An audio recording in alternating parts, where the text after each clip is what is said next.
ഒരാൾ അവരുടെ വീട് പെയിന്റ് ചെയ്യാൻ പോവാണ്, അല്ലെങ്കിൽ അവരുടെ വീടിന്റെ പണി കഴിഞ്ഞ് ഏകദേശം പെയിന്റിംഗ് സ്റ്റേജിലേക്ക് എത്തി നിൽക്കുകയാണ്. അങ്ങനെയാണെങ്കിൽ അവർ ഫസ്റ്റ് ചെയ്യുന്ന ഒരു കാര്യം എന്ന് പറഞ്ഞു കഴിഞ്ഞാൽ അവർക്ക് എവിടെയൊക്കെ അവൈലബിൾ ആണോ അവിടെയൊക്കെ സെർച്ച് ചെയ്യാൻ തുടങ്ങും. ഏത് പെയിന്റിന്റെ കളർ ചൂസ് ചെയ്യണം, ഏത് ടോൺ ആയിരിക്കും ഞങ്ങളുടെ വീടിന് മാച്ച് ആയിട്ടുള്ളത്. അങ്ങനെ അവരിപ്പം ഫുൾ വർക്കുകളും ഒരു ആർക്കിടെക്റ്റിനോ ഒരു എഞ്ചിനീയർക്കോ ഏൽപ്പിച്ചിട്ടുണ്ട് എങ്കിൽ പോലും കൺഫ്യൂഷൻ ആയിരിക്കും. ഏത് കളർ സെലക്ട് ചെയ്യണം, ചൂസ് ചെയ്യണം എന്നുള്ളതിൽ ഭയങ്കര കൺഫ്യൂഷൻ ആയിരിക്കും. അപ്പം സെർച്ച് ചെയ്യാൻ തുടങ്ങും, എവിടെയൊക്കെ അവൈലബിൾ ആണോ അവിടെയൊക്കെ സെർച്ച് ചെയ്യാൻ തുടങ്ങും. പിന്നെന്താ വെച്ചാൽ ഇപ്പോഴത്തെ കാലത്ത് ഏതൊരു ഫീൽഡ് എടുത്തു കഴിഞ്ഞാലും ട്രെൻഡ് മാറിക്കൊണ്ടിരിക്കുകയാണ്. അതുപോലെ തന്നെയാണ് പെയിന്റിന്റെ കാര്യത്തിലും. പെയിന്റിന്റെ കളർ പണ്ടൊക്കെ ബോൾഡ് കളേഴ്സ് ആയിരുന്നു യൂസ് ചെയ്തിരുന്നത്, പക്ഷെ ഇപ്പം ഭയങ്കര ലൈറ്റ് കളേഴ്സ്, അതായത് കോസി വാം ഫീൽ കിട്ടുന്ന കളേഴ്സ് ആണ് യൂസ് ചെയ്യുന്നത്. അപ്പം ഇങ്ങനെയൊക്കെ ആണെങ്കിൽ പോലും നമ്മൾ ഫസ്റ്റ് നോക്കേണ്ടതെന്ന് വെച്ചാൽ നമുക്ക് നാച്ചുറൽ ലൈറ്റ് എത്രത്തോളം റൂമിലേക്ക് അവൈലബിൾ ആണ് എന്നതിനനുസരിച്ചിട്ട് വേണം നമ്മൾ പെയിന്റിന്റെ ഷെയ്ഡ് സെലക്ട് ചെയ്യാൻ.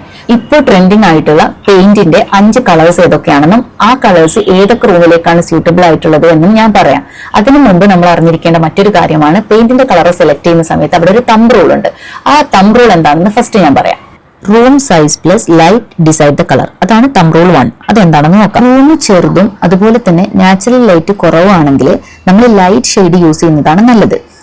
Beach, off white, sand, light greige പോലുള്ള കളേഴ്സ് റൂമിനെ വലിയതാക്കിയും ബ്രൈറ്റ് ആക്കിയും കാണിക്കും. പക്ഷെ റൂം വലിയതും നല്ല ലൈറ്റും ഉണ്ടെങ്കിൽ ഡീപ്പ് ഏർത്തി ഷെയ്ഡ്സ് പോലും അവിടെ ഉപയോഗിക്കാം. ക്ലേ, ഒലീവ് ഗ്രീൻ, ടോപ്പ് ഇവ സ്പേസിന് റിച്ച്നെസ്സും വാംത്തും കൊടുക്കും. തമ്പ് റൂൾ നമ്പർ 2, 1 ഹീറോ വാൾ പ്ലസ് 3 കോംപ്ലിമെന്റ് വാൾസ്. ഒരു റൂം ഫുള്ളായിട്ട് ഡാർക്ക് കളർ അടിച്ചാൽ റൂം ഹെവി ആയും സ്ക്വീസ്ഡ് ആയിട്ടും തോന്നും.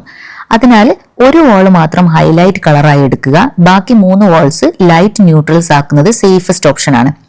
ഇത് ചെയ്താൽ റൂം ബാലൻസ്ഡ് ലുക്ക് ലഭിക്കും, മോഡേൺ ഫീൽ കിട്ടും, കൂടാതെ സ്പേസ് ക്ലട്ടേർഡ് അല്ലാതെ ക്ലീൻ ആയി തോന്നുകയും ചെയ്യും.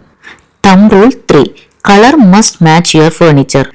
നമ്മളൊരു റൂമിലെ പെയിന്റിന്റെ കളർ സെലക്ട് ചെയ്ത് ആ കളർ വാളിൽ അപ്ലൈ ചെയ്യുന്നതോട് കൂടി ആ റൂം കംപ്ലീറ്റ് ആവുന്നില്ല. റൂമിലുള്ള സോഫ, കേർട്ടൻസ്, റഗ്സ്, ഫർണിച്ചർ എല്ലാം വാൾ കളറിനൊപ്പം ബ്ലെൻഡ് ആകണം. അപ്പോഴാണ് ഹോൾ ലുക്ക് സ്മൂത്ത് ആവുന്നതും എസ്തെറ്റിക് ഫീൽ വരുന്നതും. ഉദാഹരണത്തിന് ബീച്ച് വാളാണെങ്കിൽ വുഡൻ ഫർണിച്ചർ ആണ് അതിന് വാം ആൻഡ് ക്ലാസി വൈബ് കൊടുക്കുന്നത്. സേജ് ഗ്രീൻ വാളാണെങ്കിൽ റഥാൻ ചൂട്ട് ഡെക്കർ ആണ് ഹെർത്തി ആൻഡ് കാം ഫീൽ കൊടുക്കുന്നത്. ഗ്രേജ് വാളിന്റെ കൂടെ ബ്ലാക്ക് മെറ്റൽ ആക്സെന്റ് കൊടുക്കുമ്പോഴാണ് മോഡേൺ ആൻഡ് പ്രീമിയം ടച്ച് കിട്ടുന്നത്. ഇപ്പോൾ ട്രെൻഡിങ് ആയിട്ടുള്ള കളേഴ്സ് എല്ലാം കാം ആൻഡ് എർത്തി ഷെയ്ഡ്സുകളാണ്.